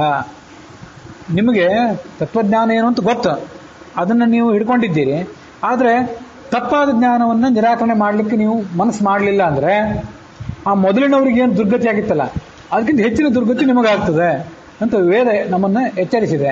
ಆದ್ದರಿಂದ ಪ್ರತಿಯೊಬ್ಬೊಂದು ಕೆಲಸ ನಾವು ಸರಿಯಾಗಿ ತಿಳ್ಕೊಂಡ್ಬಿಟ್ರೆ ಆಯಿತು ಅನ್ನೋಂತಿಲ್ಲ. ಯಾಕೆ? ತಪ್ಪು ತಿಳುವಳಿಕೆಯನ್ನು ಬೇರೆ ಯಾರಾದರೂ ಹರಡಿದರೆ ಅದನ್ನು ಇದು ತಪ್ಪು ತಿಳುವಳಿಕೆ ಅಂತ ಹೇಳಬೇಕು. ಮತ್ತೆ ಇನ್ನೊಬ್ಬರನ್ನ ಖಂಡನೆ ಮಾಡಬೇಕು ಅನ್ನೋದು ಮುಂದಿನ ಹಂತ ಆಯಿತು. ನಮ್ಮನ್ನೇ ನಾವು ಖಂಡನೆ ಮಾಡ್ಕೋಬೇಕು. ಯಾಕೆಂದರೆ ತಪ್ಪು ತಿಳುವಳಿಕೆ ನಮಗೆ ಯಾವಾಗ ಬರ್ತದೋ ಹೇಳಿಕ್ ಬರೋದಿಲ್ಲ. ಈ ಕ್ಲಿಷ್ಟವಾದಂತಹ ಪ್ರಮೇಯಗಳು, ಭಾಗವತ, ಉಪನಿಷತ್ತುಗಳು, ಈ ಎಲ್ಲ ಗ್ರಂಥಗಳು ಬಹಳ ಕ್ಲಿಷ್ಟವಾದಂತಹ ಸಂಗತಿಗಳನ್ನು, ಪ್ರಮೇಯಗಳನ್ನು ಹೇಳ್ತಾವಲ್ಲ, ಇದನ್ನೆಲ್ಲ ಶ್ರವಣ ಪ್ರವಚನಗಳ ಮೂಲಕ ಮನನ ಮಾಡಿ ಅಧ್ಯಯನ ಮಾಡಿ ಇದನ್ನೆಲ್ಲ ತಿಳ್ಕೊಳ್ಳುವಂಥ ಕಷ್ಟ ಯಾಕೆ? ಭಕ್ತಿ ಒಂದು ಸಾಕಲ್ಲ ಅಂತ ಅನಿಸ್ತಿರ್ತದೆ. ಅದು ಉಪನಿಷತ್ತು ಅಂಥವ್ರಿಗೆ ಕೊಟ್ಟ ಎಚ್ಚರಿಕೆ ಇದು. ಇವತ್ತು ನಿಮಗೊಂದು ಸ್ವಲ್ಪ ಜ್ಞಾನ ಇದೆ. ಅದೇನು ಜ್ಞಾನ ಅಂದರೆ ಭಗವಂತ ಸಕಲ ಸದ್ಗುಣ ಪರಿಪೂರ್ಣ, ನಾವು ಅಲ್ಪರು, ನಮಗಾತ ದಾಸ ಅಂತ ಈಗೊಂದು ಜ್ಞಾನ ಇದೆ ನಿಮಗೆ. ಈ ಜ್ಞಾನವನ್ನು ಇಟ್ಕೊಂಡು ನಾವು ಭಗವಂತನನ್ನು ಭಕ್ತಿ ಮಾಡ್ತಾ ಹೋಗೋಣ. ಹೆಚ್ಚಿನ ವಿಮರ್ಶೆ, ಹೆಚ್ಚಿನ ಕುತೂಹಲ, ಹೆಚ್ಚಿನ ಜಿಜ್ಞಾಸೆ ಯಾಕೆ ಅಂತ ಕೆಲವು ಸರಿ ಆವಾಗವಾಗ ಮನುಷ್ಯನ ತಲೆಯೊಳಗೆ ಹಾದು ಹೋಗ್ತದೆ. ಅದಕ್ಕೇನು ಉತ್ತರ ಅಂತಂದರೆ, ಮನುಷ್ಯನಿಗೆ ಈಗ ಇರುವಂಥ ಜ್ಞಾನ ಇದೆಯಲ್ಲ, ಇದು ಜ್ಞಾನ ಚಿಮಣಿಯ ದೀಪ ಇದ್ದಂತೆ. ಚಿಮಣಿಯ ದೀಪಕ್ಕೆ ಪ್ರಬಲವಾದ ಗಾಳಿ ಬೀಸಿದಾಗ ಅದನ್ನು ತಡೆದು ನಿಲ್ಲುವಂಥ ಶಕ್ತಿ ಇರೋದಿಲ್ಲ, ಅದು ಆರಿ ಹೋಗಿಬಿಡ್ತದೆ. ಮನುಷ್ಯನ ತತ್ವಜ್ಞಾನ ಏನಾಗಬೇಕು ಅಂದರೆ ಅದು ರತ್ನದ ದೀಪ ಆದಂತೆ ಆಗಬೇಕು. ಎಂಥ ಬಲವಾದ ಗಾಳಿ ಬೀಸಿದ್ರು, ಎಲ್ಲಿ ಕೆಸರಲ್ಲಿ ಹೋಗಿ ಹಾಕಿದ್ರು ಆ ರತ್ನದ ದೀಪಕ್ಕೆ ಏನೂ ಕೂಡ ಆಗೋದಿಲ್ಲ. ಚಿಮಣಿಯನ್ನು ತೊಗೊಂಡೋಗಿ ಬಿಸಾಕಿದ್ರೆ ಆ ದೀಪ ಆರಿ ಹೋಗಿಬಿಡ್ತದೆ. ಆ ರತ್ನವನ್ನು ತೊಗೊಂಡೋಗಿ, ಮಣಿಯನ್ನು ತೊಗೊಂಡೋಗಿ ಎಲ್ಲೋ ಹೊಲಸಿನಲ್ಲಿ ಹಾಕಿದ್ರು ಕೂಡ ಆ ಬೆಳಕು ನಿಮಗೆ ಕಾಣದಂತೆ ಆಗ್ತದೆ ಹೊರತು ಬೆಳಕು ಆರೋದಿಲ್ಲ. ಮನುಷ್ಯನ ಪರಿಸ್ಥಿತಿ, ಮನುಷ್ಯನ ತತ್ವಜ್ಞಾನ ಹೇಗಿರಬೇಕು ಅಂತಂದರೆ ಅದು ರತ್ನದೀಪದಂತೆ ಇರಬೇಕು. ಎಲ್ಲೇ ಹೋದ್ರು, ಯಾವ ಜನ್ಮಕ್ಕೆ ಹೋದ್ರು, ಯಾವ ಪರಿಸರದಲ್ಲೇ ಹುಟ್ಟಿದ್ರು, ಎಂಥದೇ ಸುತ್ತಮುತ್ತಲಿನ ಪ್ರಭಾವ ಇದ್ದರೂ ಆ ಪ್ರಭಾವಕ್ಕೆ, ಅಲ್ಲಿರುವಂಥ ಸ್ಥಿತಿಗತಿಗಳಿಗೆ ಬಲಿಯಾಗದಂತೆ ದೃಢವಾದ ತತ್ವಜ್ಞಾನ ನಮಗಾಗಬೇಕು.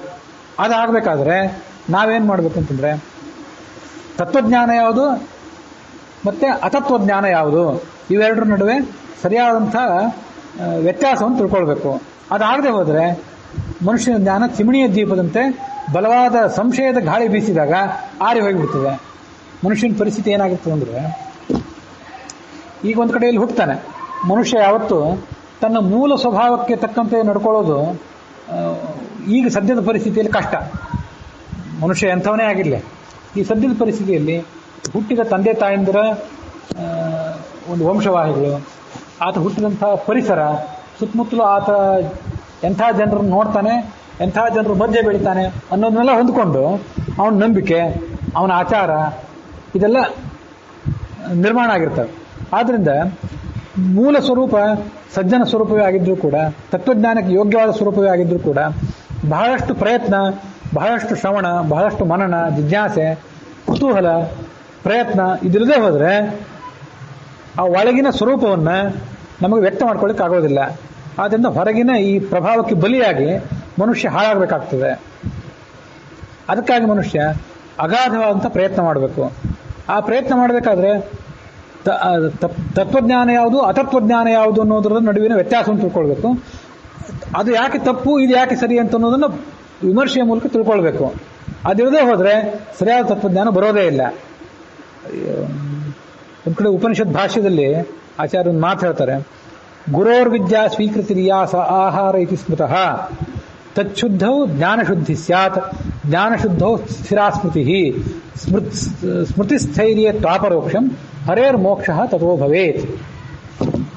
ಆ ಮಾತಿಗೆ ಏನರ್ಥ ಅಂತಂದ್ರೆ, ನಾವು ಅಡುಗೆ ಮಾಡುವಾಗ ಬಹಳಷ್ಟು ಮಡಿ ಮೇಲಿಗೆ ಎಲ್ಲ ಮೇಂಟೈನ್ ಮಾಡ್ಕೊಂಡು ಅಡುಗೆ ಮಾಡಬೇಕು. ಪೂಜಾ ಮಾಡುವಾಗಲೂ ಮಡಿ ಮೇಲಿಗೆ ಅನುಸರಣೆ ಮಾಡಬೇಕು. ಊಟ ಮಾಡುವಾಗಲೂ ಕೂಡ ಮಡಿ ಮೇಲಿಗೆ ಇದನ್ನೆಲ್ಲ ಮಾಡಬೇಕು. ಇದೆಲ್ಲ ಸರಿ. ಆಹಾರ ಶುದ್ಧವಾಗಿದ್ದರೆ, ಪೂಜಾ ಮಾಡಿದವರು ಶುದ್ಧವಾಗಿದ್ದರೆ, ಬಡಿಸಿದವರು ಶುದ್ಧವಾಗಿದ್ದರೆ, ಆ ಶುದ್ಧವಾದ ಆಹಾರ ನಮ್ಮ ಹೊಟ್ಟೆಗೆ ಹೋಗಿ ಶುದ್ಧವಾದ ತತ್ವಜ್ಞಾನ, ಶುದ್ಧವಾದ ಸ್ವಭಾವ ಮನುಷ್ಯನಿಗೆ ಬರ್ತದೆ ಅನ್ನೋದೆಲ್ಲ ಸರಿಯೇ. ನಾವು ಹೊರಗಿನಿಂದ ತಿನ್ನುವಂಥ ಈ ಅನ್ನ ಇತ್ಯಾದಿ ಆಹಾರ ಇದೆಯಲ್ಲ, ಈ ಆಹಾರದ ಬಗ್ಗೆ ನಾವು ಇಷ್ಟು ಕಾಳಜಿ ವಹಿಸ್ತೇವೆ. ಆದರೆ ಜ್ಞಾನದ ಬಗ್ಗೆ ನಾವು ಕಾಳಜಿ ವಹಿಸೋದು ಇಲ್ಲದಂತಾಗಿದೆ. ಅದಕ್ಕಾಗಿ ಆಚಾರ್ಯ ಏನು ಹೇಳಿದ್ರು ಅಂದರೆ, ಆಹಾರ ಅಂದರೆ ಬರೇ ಹೊರಗಿನ ಆಹಾರ ಅಂತ ತಿಳ್ಕೊಬೇಡ್ರಿ, ಆ ಆಹಾರದ ಬಗ್ಗೆ ಅಷ್ಟು ಬಡದಾಡಬೇಡ್ರಿ. ಮಡಿಲಿ ಅಡಿಗೆ ಆಗಬೇಕು, ಮಡಿಲಿ ಪೂಜೆ ಆಗಬೇಕು, ಮಡಿಲಿ ಬಡಿಸ್ಬೇಕು ಅಂತ ಅಷ್ಟೊಂದು ಹಪಾಹಪಿ ಮಾಡಬೇಡ್ರಿ ಅಂತಲ್ಲ, ಅದು ಒಂದ್ರ ಬಗ್ಗೆನೇ ಮಾಡಬೇಡ್ರಿ. ಹಾಗಾದ್ರೆ ನಿಜವಾದ ಆಹಾರ ಏನು ಅಂದರೆ, ಗುರೋರ್ ವಿದ್ಯಾ ಸ್ವೀಕೃತಿರಿಯಾ ಸ ಆಹಾರ. ಗುರುಗಳ ಮೂಲಕ ವಿದ್ಯಾ ಉಪದೇಶ ಪಡ್ಕೋತಾನಲ್ಲ ಮನುಷ್ಯ, ಅದು ಆಹಾರ, ನಿಜವಾದ ಆಹಾರ. ಅದು ಶುದ್ಧವಾಗಿರಬೇಕು. ಸರಿಯಾದಂಥ ಗುರು ಸಿಗಬೇಕು. ಆತ ಸರಿಯಾದ ರೀತಿಯಲ್ಲಿ ತತ್ವೋಪದೇಶ ಮಾಡಬೇಕು. ನೀವು ತಗೊಳ್ಳುವಾಗ ಅದನ್ನು ಯುಕ್ತವಾದ ರೀತಿಯಲ್ಲಿ ತಗೊಳ್ಬೇಕು. ಗುರುವಿನಿಂದ ಏನು ವಿದ್ಯಾ ಸಿಗ್ತದಲ್ಲ, ಆ ವಿದ್ಯೆಯೇ ಆಹಾರ. ತಚ್ಶುದ್ಧವು ಜ್ಞಾನಶುದ್ಧಿ. ಆ ಗುರುಗಳಿಂದ ವಿದ್ಯಾ ಉಪದೇಶ ತಗೊಳ್ಳುವಂಥ ಕೆಲಸ ಶುದ್ಧವಾಗಿದ್ದರೆ ನಿಮ್ಮ ಜ್ಞಾನವೂ ಶುದ್ಧವಾಗ್ತದೆ. ಜ್ಞಾನ ಶುದ್ಧ ಆಗಿದ್ದರೆ ಸ್ಥಿರ ಸ್ಮೃತಿ. ಇದು ನೋಡ್ರಿ, ಇದಕ್ಕಾಗಿ ನಾನು ಈ ಒಂದು ವಾಕ್ಯಕ್ಕಾಗಿ ಅದನ್ನೆಲ್ಲ ಹೇಳಿದೆ. ಸ್ಥಿರ ಸ್ಮೃತಿ.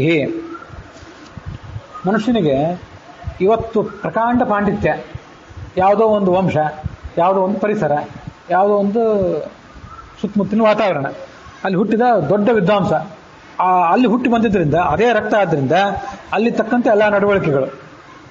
ಆದರೆ ನಾಳೆ ಮತ್ತೊಂದು ಕಡೆ ಹೋದರೆ ಅಲ್ಲಿಯ ರಕ್ತ, ಅಲ್ಲಿಯ ಪ್ರಭಾವ, ಅಲ್ಲಿ ತಕ್ಕಂತೆ ನಡವಳಿಕೆ. ಇದು ಏನಾಯ್ತು ಅಂತಂದರೆ, ಸ್ಮೃತಿ ಜ್ಞಾನ ಇವತ್ತು ನಾವೇನು ಓದ್ತೇವಲ್ಲ ಮತ್ತು ಏನು ಕೇಳ್ತೇವಲ್ಲ, ಆ ಕೇಳಿದ್ದೆಲ್ಲ ನಮ್ಗೆ ತಲೆಯಲ್ಲಿ ಉಳಿಬೇಕಲ್ಲ, ಆ ಉಳಿದದ್ದು ದೃಢವಾಗಿ ಉಳಿಬೇಕು. ನಾವು ಕೇವಲ ಹೊರಮುಖವಾಗಿ ಓದಿದರೆ, ಕೇವಲ ಬಹಿರ್ಮುಖವಾದ ಜೀವನ ನಡೆಸಿದರೆ, ತಗೊಂಡಂತಹ ತತ್ವಜ್ಞಾನ ಅದು ಸರಿಯಾದ ಸ್ಮರಣ ರೂಪದಲ್ಲಿ ತಲೆಯಲ್ಲಿ ಉಳಿಯೋದಿಲ್ಲ. ತಪ್ಪು ಮತ್ತು ಸರಿಗಳ ನಡುವಿನ ವ್ಯತ್ಯಾಸವನ್ನು ತಿಳ್ಕೊಳ್ಳದೆ ಹೋದರೆ, ಯಾವುದು ತತ್ವಜ್ಞಾನ ಹೌದು, ಯಾವುದು ತತ್ವಜ್ಞಾನ ಅಲ್ಲ ಅಂತ ಅನ್ನೋದನ್ನು ಸರಿಯಾಗಿ ವಿಮರ್ಶೆ ತಿಳ್ಕೊಳ್ಳದೇನೆ ಕೇವಲ ಪರಿಸರದ ಪ್ರಭಾವಕ್ಕಾಗಿ ಒಳಗಾಗಿ ತಿಳ್ಕೊಂಡ್ರೆ, ಆಡಂಬರಕ್ಕಾಗಿ ತಿಳ್ಕೊಂಡ್ರೆ, ಆ ಜ್ಞಾನ ಕೇವಲ ಜ್ಞಾನ ಆಗಿ ಉಳಿತದೆ ಹೊರತು ಸ್ಮರಣವಾಗಿ ಉಳಿಯೋದಿಲ್ಲ. ಸ್ಮರಣ ಅಂತ ಅನ್ನೋದು ನಮ್ಮ ಖಾತೆ, ನಮ್ಮ ಅಕೌಂಟು. ಮನುಷ್ಯ ತನ್ನ ಕೈಯಲ್ಲಿ ಕೋಟಿಗಟ್ಟಲೆ ರೂಪಾಯಿ ಇಟ್ಕೊಂಡು ಓಡಾಡಲಿಕ್ಕೆ ಆಗೋದಿಲ್ಲ. ನಮ್ಮ ಸುತ್ತಮುತ್ತಲು 1,000-2,000 ರೂಪಾಯಿ ಇಟ್ಕೊಂಡು ಓಡಾಡಬಹುದು ತನ್ನ ಕಿಸೆಗಳಲ್ಲಿ. ಆದರೆ ಖಾತೆಗಳಲ್ಲಿ ಕೋಟಿಗಟ್ಟಲೆ ರೂಪಾಯಿ ಇಟ್ಕೋಬಹುದು. ನಮ್ಮ ಸ್ಮರಣೆ ಏನಿದೆಯಲ್ಲ, ಅದು ಖಾತೆ ಇದ್ದಂತೆ. ತಲೆಯಲ್ಲಿ ಇವತ್ತು ನನ್ನ ತಲೆಯಲ್ಲಿ ಎಷ್ಟು ವಿಷಯಗಳಿರ್ಬೋದು, ಸ್ವಲ್ಪ ಕೆಲವು ವಿಷಯಗಳಿರ್ಬೋದು. ಇವತ್ತು ಈಗ ಏನು ಸದ್ಯ ಹೇಳ್ತಿದ್ದಿಲ್ಲ, ಇದಷ್ಟೇ ನನ್ನ ತಲೆಯಲ್ಲಿ ಉಳಿಲಿಕ್ಕೆ ಸಾಧ್ಯ. ಆದರೆ ಹಿಂದೆ ಓದಿದ್ದು, ಅದರ ಮನನ, ಅದರ ವಿಮರ್ಶೆ, ಅದೆಲ್ಲ ಆ ಸ್ಮರಣದಲ್ಲಿ ಮಾತ್ರ ಉಳಿಲಿಕ್ಕೆ ಸಾಧ್ಯ. ಆದ್ದರಿಂದ ಈಗ ನನಗೆ ಬರುವಂಥ ಜ್ಞಾನ ಏನಿದೆ, ಅದು ಸ್ಮರಣವಾಗಿ ನನ್ನ ತಲೆಯಲ್ಲಿ ಉಳಿಬೇಕು ಅಂದರೆ, ಆ ಸ್ಮರಣ ದೃಢವಾಗಿ ಉಳಿಬೇಕಾದ್ರೆ ಅದಕ್ಕೆ ಸರಿಯಾದಂಥ ಪ್ರಯತ್ನ ಬೇಕು. ಇಲ್ಲದೆ ಹೋದರೆ ಇವತ್ತೊಂದು ತಾತ್ಕಾಲಿಕವಾದ ಜ್ಞಾನ, ತಾತ್ಕಾಲಿಕವಾದ ಸ್ಮರಣೆ, ನಾಳೆ ಮತ್ತೊಂದು ಜ್ಞಾನ, ಮತ್ತೊಂದು ಸ್ಮರಣೆ, ಹೀಗಾಗ್ತಾ ಹೋದರೆ ಅದು ಏನಾಗ್ತದೆ ಅಂತಂದರೆ, ದೃಢವಾದ ಸ್ಮರಣೆ ನಿಮಗೆ ಬರಲಿಲ್ಲ ಅಂತ ಆಯಿತು. ದೃಢವಾದ ಜ್ಞಾನ, ಶುದ್ಧವಾದ ಜ್ಞಾನ ಬರದೇ ಹೋದರೆ ದೃಢವಾದ ಸ್ಮರಣ ಇಲ್ಲ. ಸ್ಮೃತಿ ಸ್ಥೈರ್ಯ ತ್ವಾಪರೋಕ್ಷಂ. ಸ್ಥಿರವಾದ ಸ್ಮರಣೆ, ದೃಢವಾದ ಸ್ಮರಣೆ ಇದ್ರೆ ಮಾತ್ರ ಭಗವಂತನ ಅಪರೋಕ್ಷ. ದೃಢವಾದ ಸ್ಥಿರವಾದ ಸ್ಮರಣೆ ಇಲ್ಲದೆ ಹೋದ್ರೆ ಅಪರೋಕ್ಷ ಜ್ಞಾನ ಇಲ್ಲ ಅಂತ ಆ ಉಪನಿಷತ್ ಭಾಷೆಯಲ್ಲಿ ಆಚಾರ್ಯ ಉದಾಹರಣೆ ಕೊಟ್ಟಂತ ಒಂದು ವಾಕ್ಯ ನಮ್ಮನ್ನು ಎಚ್ಚರಿಸಿದೆ. ಅದಕ್ಕಾಗಿ ನಾವು ಇವತ್ತು ಪಡ್ಕೊಳ್ಳುವಂತಹ ಎಲ್ಲಾ ಜ್ಞಾನವೂ ಕೂಡ ಶುದ್ಧವಾದ ದೃಢವಾದಂತಹ ಸ್ಮರಣೆಯಾಗಿ ಉಳಿಬೇಕು ನಮ್ಮ ತಲೆಯೊಳಗೆ. ನಮ್ಮ ಖಾತೆಯಲ್ಲಿ ಉಳಿಬೇಕು ಅಂತಂದ್ರೆ ಆ ಖಾತೆಯಲ್ಲಿ ಅದನ್ನ ತಗೊಂಡೋಗಿ ತುಂಬಬೇಕಾದ್ರೆ ಬಹಳವಾದ ಪ್ರಯತ್ನ ಬೇಕು. ತಪ್ಪು ಯಾವುದು ಸರಿ ಯಾವುದು ಅನ್ನೋದ್ರ ಬಗ್ಗೆ ಅಗಾಧವಾದಂತಹ ವಿವೇಚನೆ ಬೇಕು. ಅದಿಲ್ಲದೆ ಹೋದ್ರೆ ಏನೂ ಆಗೋದಿಲ್ಲ. ಅದಕ್ಕಾಗಿ ವೇದವಾಕ್ಯ ನಮ್ಮನ್ನು ಎಚ್ಚರಿಸಿದ್ದೇನೆಂದ್ರೆ, ಸರಿ ಏನು ಅಂತ ತಿಳ್ಕೊಳ್ರಿ, ತಪ್ಪೇನು ಅಂತ ಕೂಡ ತಿಳ್ಕೊಳ್ರಿ. ತಪ್ಪನ್ನು ದೂರ ಇಡ್ಲಿಕ್ಕೆ, ತಪ್ಪಿನ ತಿಳುವಳಿಕೆ ಸಹಾಯಕ ಆಗ್ತದೆ. ಸರಿಯಾದನ್ನ ಅನುಸರಣೆ ಮಾಡಲಿಕ್ಕೆ ಸರಿಯಾದ ತಿಳುವಳಿಕೆ ಸಹಾಯ ಆಗ್ತದೆ. ಅದರಿಂದ ಮನುಷ್ಯನಿಗೆ ಅವೆರಡು ತಿಳುವಳಿಕೆಯೂ ಕೂಡ ಬೇಕು ಅಂತ ಉಪನಿಷತ್ತು ಎಚ್ಚರಿಸಿದೆ. ಅದೇ ಈಶಾವಾಸ್ಯ ಉಪನಿಷತ್ತಿನ ಅಂಧಂತಮ ಪ್ರವಿಶಂತಿ ಏ ಅವಿದ್ಯಾ ಉಪಾಸತೆ. ತಪ್ಪನ್ನೇ ನೆಚ್ಚಿಕೊಂಡು ಅದರಲ್ಲೇ ಯಾರು ಮುಳುಗಿರ್ತಾರಲ್ಲ ಅವರು ತಮಸ್ಸಿಗೆ ಹೋಗ್ತಾರೆ. ಸರಿ ಯಾವುದು ಅಂತ ಗೊತ್ತು, ಆದ್ರೆ ಅದು ತಪ್ಪು ಯಾಕೆ ಅಂತ ಕೇಳಿದ್ರೆ ಅದು ಗೊತ್ತಿಲ್ಲ. ಇಲ್ಲ, ನಾವು ಇಲ್ಲಿ ಹುಟ್ಟಿದ್ದೀವಿ, ನಮಗಿದು ಸರಿ ಅಂತ ಅದರ ಪ್ರಭಾವಕ್ಕೆ ಒಳಗಾಗಿ ಮಾಡಿದರೆ ಅದು ಇನ್ನೂ ಹೆಚ್ಚಿನ ದುರ್ಗತಿಗೆ ನಮಗೆ ಕಾರಣ ಆಗ್ತದೆ ಅಂತ ಉಪನಿಷತ್ತಿ ಎಚ್ಚರಿಸಿದೆ. ಅದೇ ವಾರ್ಯತ ಬುಧ ಜನಯೇ ನಾನು ಹಾಹ. ನಿಮಗಿರುವಂಥ ತಪ್ಪು ತಿಳುವಳಿಕೆ ಮತ್ತೆ ತಪ್ಪು ವ್ಯಾಖ್ಯಾನಗಳು ಇವೆಲ್ಲ ಏನಿವೆಯಲ್ಲ, ಇವೆಲ್ಲವನ್ನೂ ಕೂಡ ವಾರ್ಯತಾಂ ನಿವಾರಣೆ ಮಾಡಿಕೊಳ್ಳ್ರಿ ಅಂತ ಉಪನಿಷತ್ತು ಆ ವೇದವಾಕ್ಯ ಎಲ್ಲರಿಗೂ ಒಂದು ಕರೆ ಕೊಟ್ಟಿದೆ, ಒಂದು ಕಾಲ್ ಕೊಟ್ಟಿದೆ. ಆದ್ರಿಂದ ಈ ಖಂಡನ ಮಂಡನ ಅಂತೆಲ್ಲ ಇರ್ತದಲ್ಲ, ಖಂಡನ ಮಂಡನ ಅಂದ್ರೆ ಇನ್ನೊಬ್ಬರನ್ನ ಖಂಡನ ಮಾಡೋದು ಅಂತ ಅರ್ಥ ಅಲ್ಲ. ನಮ್ಮದೇ ಆದ ತಪ್ಪು ತಿಳುವಳಿಕೆ ಇದೆಯಲ್ಲ ಅದನ್ನು ಖಂಡನ ಮಾಡ್ಕೊಳ್ಬೇಕು. ಇಲ್ಲದೆ ಹೋದ್ರೆ ನಮಗೆ ಸರಿಯಾದಂತಹ ತತ್ವಜ್ಞಾನ ಬರೋದಿಲ್ಲ, ದೃಢವಾದ ಸ್ಮರಣೆ ಬರೋದಿಲ್ಲ. ದೃಢವಾದ ಸ್ಮರಣೆ ಇಲ್ಲದೆ ಹೋದ್ರೆ, ಅದು ನಮ್ಮ ಖಾತೆಗೆ ಹೋಗದೆ ಹೋದ್ರೆ ಶುದ್ಧವಾದ ಅಪರೋಕ್ಷ ಜ್ಞಾನವೂ ಇಲ್ಲ, ಮೋಕ್ಷವೂ ಇಲ್ಲ ಅನ್ನೋ ಪರಿಸ್ಥಿತಿಗೆ ಮನುಷ್ಯ ಬೀಳಬೇಕಾಗ್ತದೆ. ನೈಷ ಧರ್ಮ, ನೀವೇನು ತತ್ವಜ್ಞಾನಕ್ಕೆ ವಿಮುಖರಾಗಿ ಹೊರಟಿದ್ದೀರಿ, ಇದು ಧರ್ಮ ಅಲ್ಲ. ವೇದವಾಕ್ಯ ನಮ್ಮಂಥವ್ರನ್ನ ನೋಡಿ ಹೇಳಿದೆ.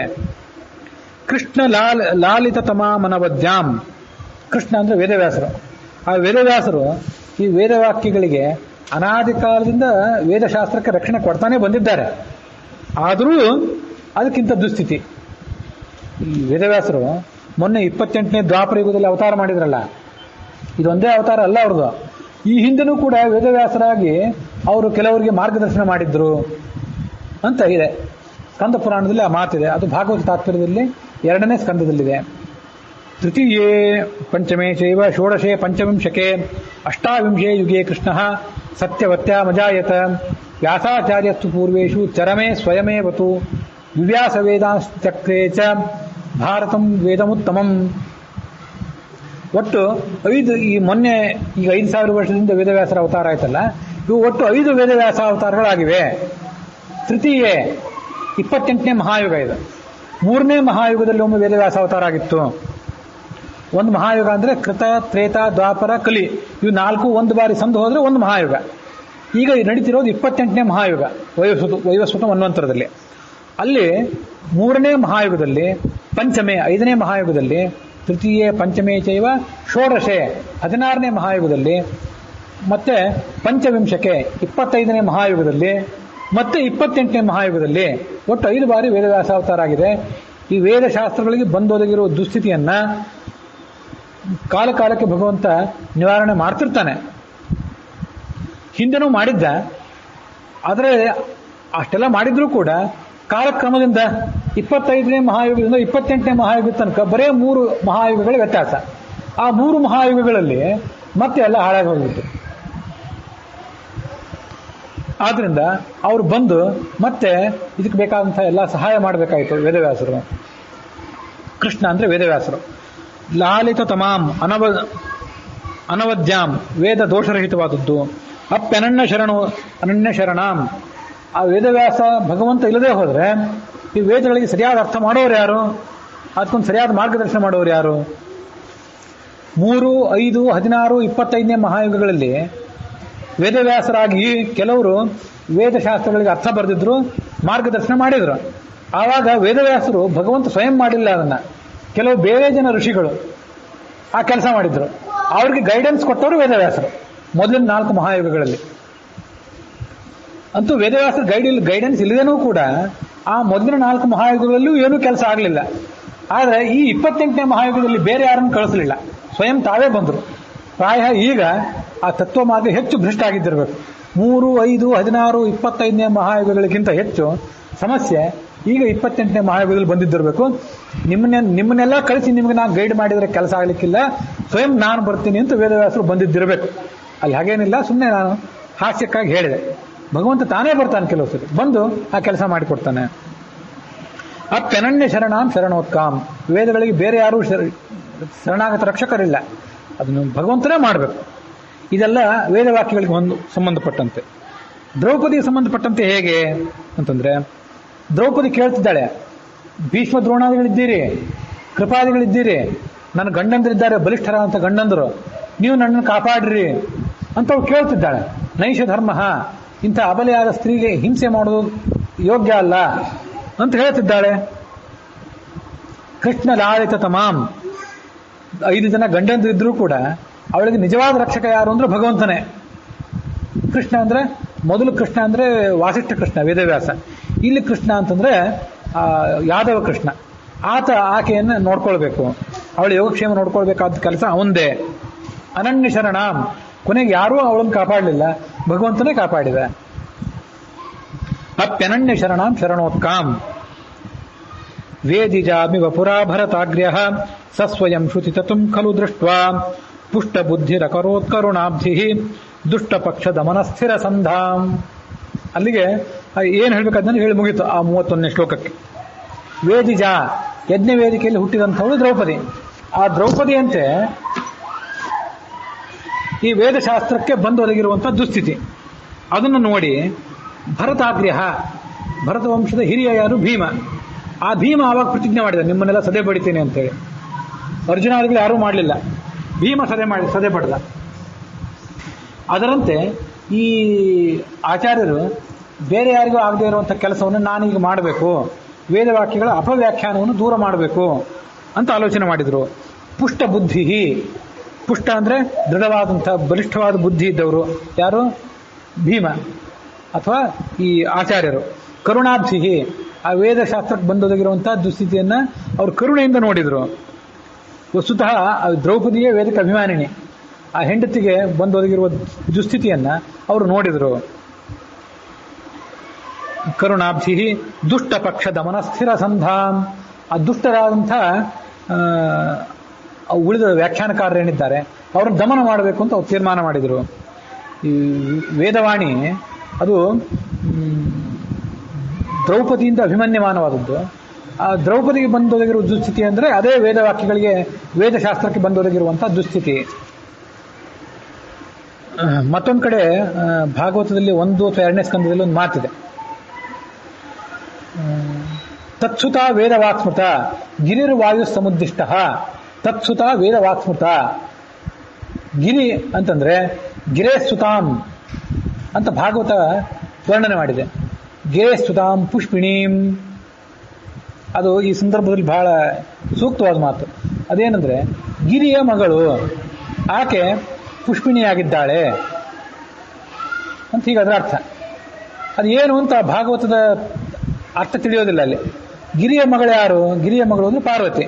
ಪಾರ್ವತಿ ಪುಷ್ಪಿಣಿ ಆಗಿರೋದಂದ್ರೆ ಋತುಮತಿ ಆಗಿರೋದು ಅಂತ ಅರ್ಥ. ಅದು ಏನು ಮುಂದೇನು ಆ ಶ್ಲೋಕ ಇಡೀ ನಂಗೆ ನೆನಪಿಲ್ಲ. ಅಂತೂ ಭಾಗವತ ಏನನ್ನ ಗೂಢಾರ್ಥ ಇಟ್ಕೊಂಡು ಅದನ್ನು ಹೇಳಿದೆ ಅಂತ ಗೊತ್ತಾಗೋದಿಲ್ಲ. ಅದೊಂದು ರೀತಿ ಕೂಟ ಶ್ಲೋಕ, ಗೂಢವಾದಂಥ ಅರ್ಥವನ್ನು ಇಟ್ಕೊಂಡು ಹೊರಟದ್ದು. ಅದಕ್ಕೆ ಆಚಾರ್ಯರ ತಾತ್ಪರ್ಯ ಇದೆ. ಗಿರಿ ಅಂತಂದ್ರೆ ಹಿಮಾಲಯ ಪರ್ವತ, ಅವನ ಮಗಳು ಪಾರ್ವತಿ. ಗಿರೇ ಸುತ ಅಂತ ಪಾರ್ವತಿ ಅಂತ ಅರ್ಥ ಮಾಡಿಬಿಟ್ರಿ. ಗಿರಿರ್ ವಾಯು ಸಮುದ್ದಿಷ್ಟ, ಗಿರಿ ಅಂದ್ರೆ ವಾಯು.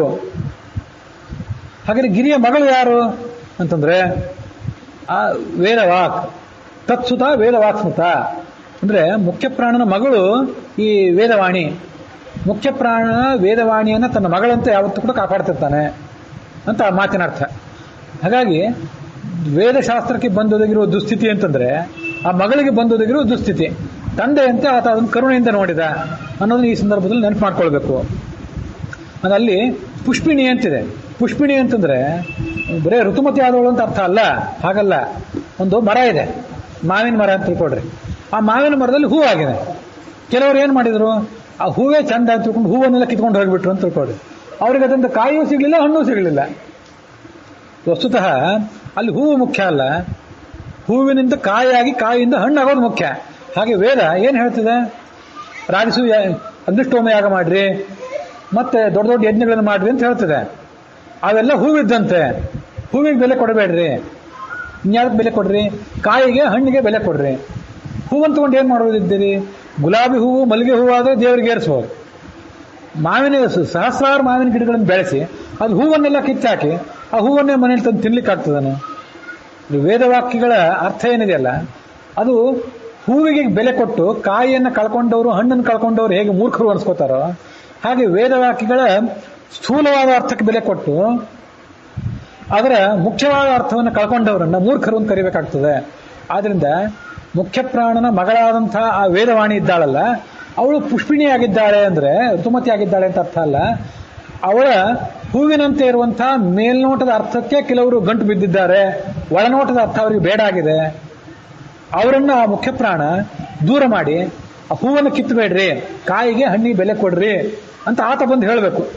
ಈಗ ದೊಡ್ಡವರು ಸಣ್ಣ ಮಕ್ಳಿಗೆ ಹೇಳ್ತಾರೆ, ಮಾವಿನ ಗಿಡದ ಹೂ ಹರಿಬೇಡಪ್ಪ, ಯಾಕಂದ್ರೆ ಹೂವಿನಿಂದ ಉಪಯೋಗ ಇಲ್ಲ, ನಾಳೆ ಅದು ಕಾಯಿ ಆಗಲಿ ಹಣ್ಣಾಗಲಿ, ಹಣ್ಣಾದ್ಮೇಲೆ ಅದನ್ನು ಉಪಯೋಗ ಮಾಡೋಣ, ನಾನು ಹಣ್ಣು ತಿನ್ನಿಸ್ತೀನಿ ಅಂತ ತಂದೆ ತಾಯಿ ಮಕ್ಕಳಿಗೆ ಹೇಳಬೇಕು. ಇಲ್ಲದ್ರೆ ಆ ಹೂವನ್ನೆಲ್ಲ ಹರಿದವರು ಹಾಳು ಮಾಡಿಬಿಡ್ತಾರೆ.